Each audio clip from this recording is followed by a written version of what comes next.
नमस्कार बंधुरा पाकशाला टेन एंड ब्लग्से आपनादेर अनेक अनेक वेलकाम। आज आमी आरो एकटी रान्नार रेसिपि निये आपनादेर सामने उपस्थित हलाम।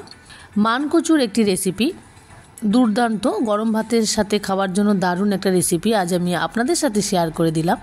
आजकेर एई रेसिपिटी भालो लेगे थाकले आमार चैनलटी सबस्क्राइब करे आमार पाशे थाकबेन और पाशे थाका बेल आइकनटिओ प्रेस करे देबेन, ताहले नित्य नतुन जे कोनो भिडियो खूब सहजेई आपनादेर काछे पौঁছে যাবে।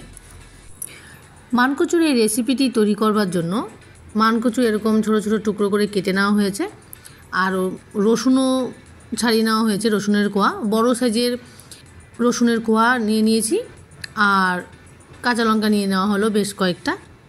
আর এই রেসিপিটি একটু ঝাল ঝাল ভালো লাগে তাই লঙ্কার পরিমাণটা আমি একটু বেশি নিয়েছি।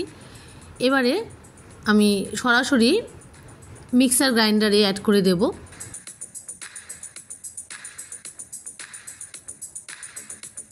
लंका रसुन और कचु एकसाथे आमी मिहि करे पेस्ट करे नेब ठीक एरकम भावे।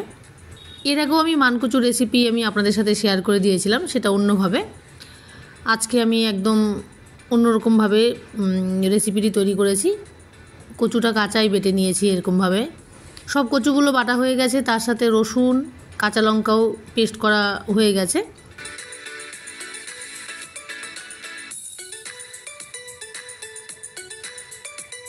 এবারে গ্যাসের মধ্যে কড়া চাপিয়ে সরষের তেল দিয়ে দিলাম পরিমাণ মতো। শুকনো লঙ্কা কালো জিরে ফোড়ন দিয়ে দেওয়া হলো। শুকনো লঙ্কা কালো জিরেটা ডিপ ফ্রাই করে নেব, একটা সুন্দর ফ্লেভার আসা পর্যন্ত ফ্রাই করে নিতে হবে।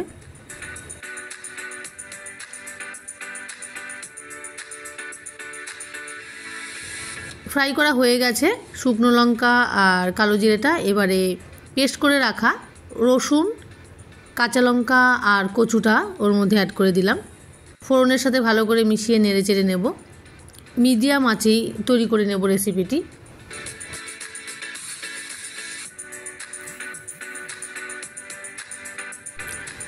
ভালো করে নেড়ে চেড়ে মিনিট দুয়েকের মতো রান্না করে নেব। খুবই অল্প পরিমাণে হলুদ গুঁড়ো অ্যাড করে দিলাম আর স্বাদ অনুযায়ী নুনটা এবারে দিয়ে দিলাম।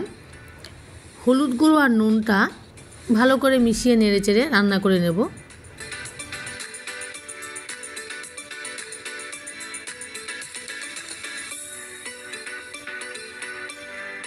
কচুর মধ্যে যে এক্সট্রা জল ছিল, কচুটা যে বেটে নিয়েছিলাম সেই এক্সট্রা জলটা শুকনো পর্যন্ত আমি অনবরত নেড়ে চেড়ে রান্না করে নেব।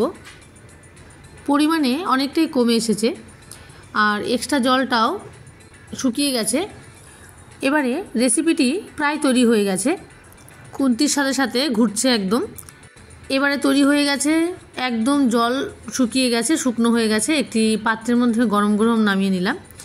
এরকমভাবে মানকচুর রেসিপি তৈরি করে গরম গরম ভাতের সাথে পরিবেশন করুন, খুব ভালো লাগবে। আমার আজকের এই রেসিপিটি যদি ভালো লেগে থাকে লাইক শেয়ার কমেন্ট করবেন আর আমার চ্যানেলটি সাবস্ক্রাইব করে আমার পাশে থাকবেন। ধন্যবাদ।